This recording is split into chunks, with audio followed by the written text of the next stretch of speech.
to the vlog. Today we're still in lockdown, so I thought I'd reminisce a bit about travel and do a bit of a vlog talking about how I prepare for travel as a triathlete. And I'm going to show you everything I take with me when I travel with my bike, so that I'm covered in case I need to pull anything apart, put anything back together, or fix anything that breaks. I hope you enjoy it. So as triathletes, we don't have the luxury of being part of a team like pro cyclists, with a crew of mechanics to sort of build bikes for us, get bikes ready, fix them, clean them after every race, and sort of travel them around the world for us. So it's really important as a traveling athlete to be able to do a lot of work on your bike yourself and to be pretty self-sufficient when you go to other countries and take your bike with you.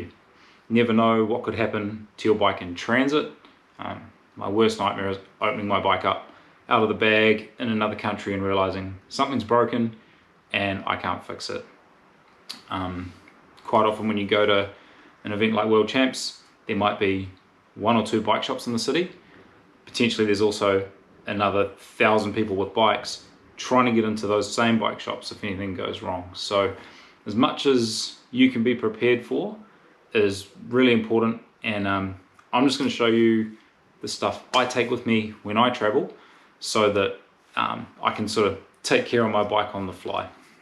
So yeah, one thing I would encourage you to do if you are traveling overseas for an event or even to another city before you go is to do a bit of research on what the local bike shops are, and particularly the bikes or brands that they stock. A real funny memory is when we went to Rotterdam. Someone in the team broke a derailleur and needed a new one, so they went to a local bike shop in Rotterdam. Everyone in Rotterdam rides single speed commuter bikes, so the guys in the shop had never even worked on a derailleur or even seen one before, so that was a bit of a mission. So just consider that kind of thing when you're planning your trip and planning your travel and planning what you take with you. Super important, but not always the most obvious thing to pack, is a pump. I've been to events before, World Champs, where people have turned up assuming everyone else would have a pump, and all of a sudden there's a whole lot of people that need a pump and no one has one. So it's just easy to take your own, or if you're traveling with someone else, decide between the two of you which one's going to take the pump so that you've at least got a pump there. Spare tube or tubes, and then depending on where you're going and how much riding you plan on doing, spare tires as well. Since we're talking tires and tubes, tire levers as well, so you can take the tires off, and then any special stuff you need to pump tires up. So this is, I think this is called I don't actually know what this is called.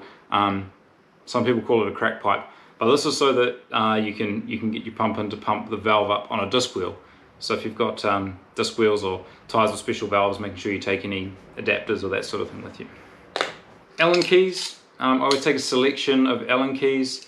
I sort of go over my bike before I go and make sure everything's tight. Some stuff I will take off before I go, like pedals, so always make sure I take the right Allen key to put the pedals back on when I arrive, and that's just because they don't stick out through the bag when you take them off.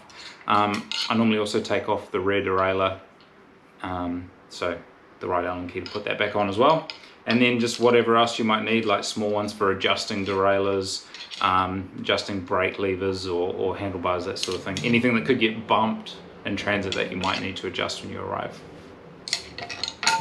So since my bike's a carbon, I also take a torque wrench.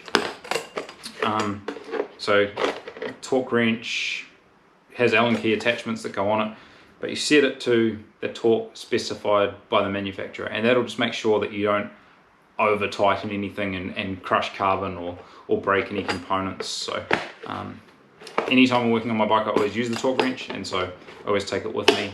Since I take my derailleur off, I use that to put it back on and make sure it's tight, and then I'll always check all handlebar bolts and that sort of thing after a long trip, just to make sure that they're all still tight, and since those are carbon components, I use the torque wrench for that. This one, not necessarily something everyone will take with them, but something I take, and that's a tool for undoing quick links on a chain, and it's just because I take my chain off when I put my bike in my bike bag, purely because I also remove the derailleur. It's easier to do that when the chain's not on, and then the chain's not sort of flapping around and potentially sort of chipping paint or anything like that. It's much easier to just take it off, put it in a bag, coil it up, and put it back on when you arrive as you're reattaching your rear derailleur. So that tool there will undo the quick links and put them back together, whether you're taking the chain on or off. Another couple of tools that aren't necessarily must-haves, but something that I take. They're pretty lightweight and small, and that's a chain whip and a cassette tool. And that is just in case I have anything wrong with my rear wheel and for whatever reason can't use it, or have to change the cassette over, or if I need to change the cassette because something happens to the cassette. So this allows you to take a cassette on and off the back wheel. Something else to throw in your bag is some grease. I've only got the big tub of muck off here, but normally take a small tube, and that's just because when you're putting threaded parts back on the bike, like derailleurs or pedals, pays to make sure there's a bit of grease on the thread just so that they go in nice and smoothly and will come out again afterwards. And then I also pack some chain lube. So Muck Off is my chain lube of choice, so I always chuck a small bottle of that in with all my things. Depending on what bike you have, there might be some electronic components, so always make sure I have my Di2 charger and a charger or replacement batteries for power meters, and then chargers for things like a Garmin or lights as well. So worst thing about being in a foreign country is if you don't have your charger and your Di2 goes flat and you can't change gears on your bike. And then finally, a couple of rags. They're really good for just wrapping up components, and also it's just handy to have a rag or maybe even some paper towels or napkins on hand when you're putting your bike together or lubing chains and that sort of thing. So there we have it. Nice and short one today, but that is my traveling kit for when I go anywhere with my bike. I have a Cyclone bike bag, so that comes with a tool bag within it, and all of these tools fit in that tool bag.